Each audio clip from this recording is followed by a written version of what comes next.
నిన్న జరిగిన పార్లమెంట్ ఎన్నికల్లో కాంగ్రెస్ హవా నడిచిందని ఎమ్మెల్సీ మహేష్ కుమార్ గౌడ్ అన్నారు.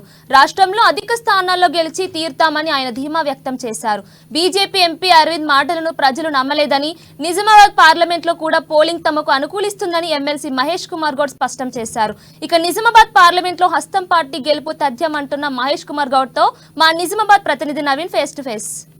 పార్లమెంట్ ఎన్నికల్లో కీలక ఘట్టమైనటువంటి పోలింగ్ నిన్నతో ముగిసింది. అయితే నిజామాబాద్ జిల్లాలో పోలింగ్ సంబంధించి కూడా ఎలా ఉంది, కాంగ్రెస్ పార్టీకి ఎంతవరకు అనుకూలిస్తుంది తెలుసుకునే ప్రయత్నం చేద్దాం. దీనిపై మొత్తం మాట్లాడడానికి Congress party MLC TPC working president Mahesh Kumar గారు ఉన్నారు.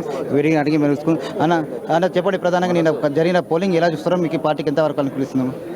నిజామాబాద్ పార్లమెంట్ విషయానికి వచ్చినప్పుడు చాలా స్థలాల్లో కొంచెం రచ్చ చేసి సెంటిమెంట్ రాజేసి లబ్ధి పొందాలని అటు బీజేపీ ఇటు టీఆర్ఎస్ ప్రయత్నం చేసినప్పుడు కూడా ప్రజలు చాలా ఓపికతో సంయమనంతో ఓటింగ్ చేసినట్టు కనబడతా ఉంది.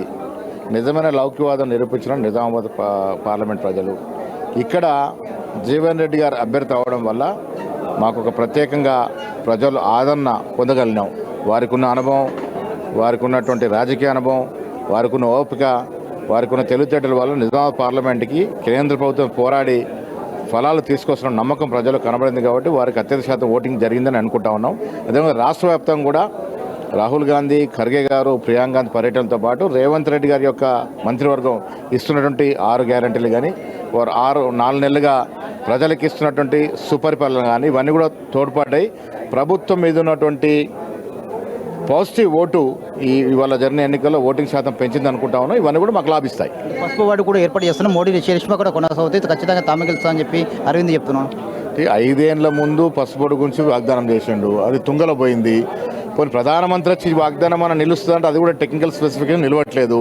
సో ఈ అబద్ధాలు ఇంకెన్నిసార్లు ఆడతారు? ప్రజలు పసుపు విషయంలో అరవింద్ గారు నమ్మట్లేదు. ప్రధానంగా రాష్ట్ర వ్యాప్తంగా కాంగ్రెస్ పార్టీకి ఎన్ని సీట్లు వస్తాయి? రాష్ట్రంలో చూస్తే మాకు ఇప్పుడు అందుతున్న సమాచారం ప్రకారం 12 సీట్లు పైనే వస్తాయని ఆశిస్తా ఉన్నాం.